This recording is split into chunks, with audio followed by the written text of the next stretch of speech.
Hey guys, Gambling CS here with another knife review. This is of the Santa Fe Stoneworks 4-inch linerlock. Now, I had my last video I just posted up was the unboxing for it, and it was fixing up the malachite right down here. And like I said, I was just praising Santa Fe Stoneworks for their great service and their quick work. And yeah, so I decided to do the review on it, and it's been sitting there on my list of to-dos for quite some time. So let's hop right into it. So construction. Alright, first we have steel liners on the inside, as you can see. It is a flow-through design and has a bottom spacer right down here. These steel liners are about 2 millimeters thick, which is, I think, a pretty good size for a gentleman folder. Because of the liners, obviously, it is a liner lock. Excuse me.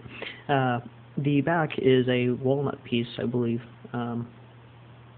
I'm pretty sure it's walnut or something of that sort on the back, and it actually spaces out a little bit. It has a bit of a swell down here at the bottom, so that it fills your hand when you grip it a lot better, or right-handed, whichever. But I think it's nice that they put a wooden scale on the back here, because it's pretty brittle as it is with these pieces right here, the mother of pearl, the malachite, and onyx. So it's nice to have a little bit of durability, something that you're not so worried about that you could put like on the outside. Like such as the way I carry it in the sheath, even though it does come with a pocket clip. I carry it in the sheath. It's closed. I normally have the malachite and stuff facing inwards, so that if I bump into anything, it'll hit the wood and not the malachite, and hopefully my body can cushion it a little bit better. So that is generally what I prefer to do with these knives. I think it's a good design. Overall, it's pretty cool. It's got hidden pin construction. Yeah, hidden pin construction, because they polish over the brass pin that actually goes through and secures the blade to the knife. The pivot, there we go. Wow, I could not remember that. The pivot, it's a hidden pivot area, and it's brass, so it's polished through. You can kind of see one of the pins right down here, because the polish wore off a little bit. But aside from that, it's pretty cool. Yeah, there you see me and my camera and my stand. Same thing on this side, except you have the two holes drilled, tapped, and screwed down for the pocket clip, which I don't have with me. If you've seen my unboxing, you've seen it. The clip in itself is pretty good. It's just a little loose. I wouldn't trust it enough, so that's why I carry it in a sheath. And I just find it's nicer without it. It just seems like a better flow, more streamlined and slick. On to the next part, where we got the blade. It is a Damascus, or satinide Damascus, as it were, where it has 2 layers of Damascus and then a core of VG10. So the actual cutting edge is a VG10 steel, but it's got the look and the coolness factor, as it were, of the Damascus on the outside. This also adds to the ease of sharpening, because the layer that they have first facing right next to the VG10 is a softer steel, which is nickel containing, or excuse me, non-nickel, because it is blackened, which allows so that when you're actually sharpening it, you're grinding off a little bit of VG10 steel, which is kind of iffy to sharpen, and then a softer steel, something like 420J2 or 420HC or something of that sort, something easier to actually sharpen, which is nice. The design is just regular Damascus. It's not raindrop or meteorite or anything of that sort. I personally prefer it this way, because while it does look nice to have those kind of designs, raindrop and such, for Damascus, I think this is the way to go, because it's one of a kind. Or just more so, it doesn't look as manufactured in my idea. I think it's just like, this is the traditional way and how it's supposed to be done. Now they say 4-inch, but it's actually a 3-inch blade cutting surface of a modified drop point, full flat grind, which is really nice, dual thumb studs, which is with Torx bits. You can see right in there. Oop. Don't want to be moving that around. Torx bits. You can see that. Centering is a little bit to the right, but not enough to actually hit the liners, so it still has enough space between them, which is good.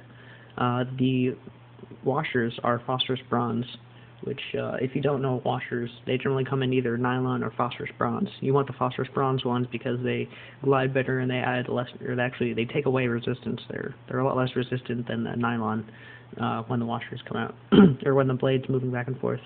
So it has just that much more of a buttery feel. I will try to find paper to do a cut test. I recently moved, if you haven't noticed. It's a new background. I've got my computer up right now. I didn't feel like moving it. But, yeah, new place. So this is where I'm going to be staying for the next 6 months or so. Paper. Here we go.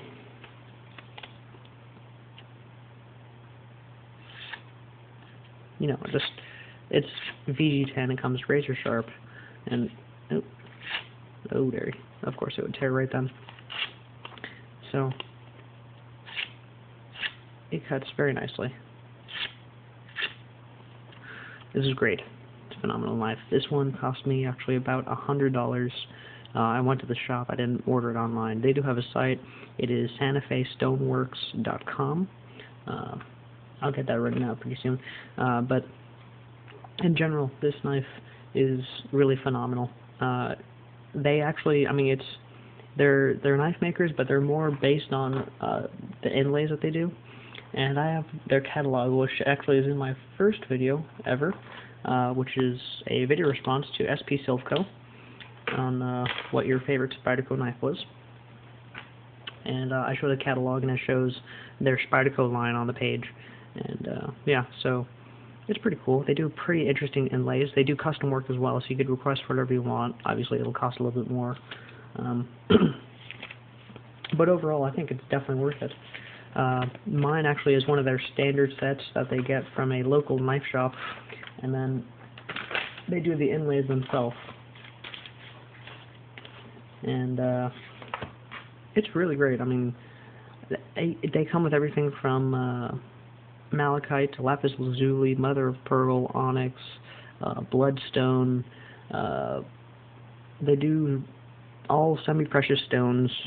And then they've also got things like kaleidoscope wood, which is wood that has been dyed multiple different colors and then inlaid very interesting patterns, very geometric patterns, kind of similar to Celtic designs. They also have mammoth tooth, I believe, is one of the inlays, and desert patterns, which is just like pictures of foxes and hawks and, you know, the desert and very scenic things of that sort done in wood and then put into the knife, which I think is really cool. I'm a bigger fan of the semi-precious stones, but that's just me. So, what else can I say about this knife? It's a phenomenal gentleman folder, is what I use it for generally. I used to carry it around on person just everywhere, but once the stone broke, I realized how fragile this can be at times, because I was bumping into it constantly. I'm kind of clumsy when it comes to this stuff, so I decided just to save it for a gentleman folder whenever I'm going to somewhere fancy that requires a suit, and I still want to keep a knife on me, and I don't want to have, like, the Spyderco Tenacious, which I have waved right here, or attempted to wave. It works pretty well. Still working on my bird character to get that waved. But yeah, so if I don't want to carry one of those and have, like, a big knife, I can pull out this little thing. It's just phenomenal. So, it is nice. You actually, I mean, if you really had it in your pocket and it was tip-up carry, which it is not, sadly, it is only right hand tip down. But if it were tip-up, you actually, I have done it, I've cut the thumb studs on the side, and then because of the buttery smooth action, it pops it right out. So it acts kind of like the Emerson wave feature, or something similar to like what Cold Steel has done with their thumb discs on the Raja and the Spartan and those bigger knives.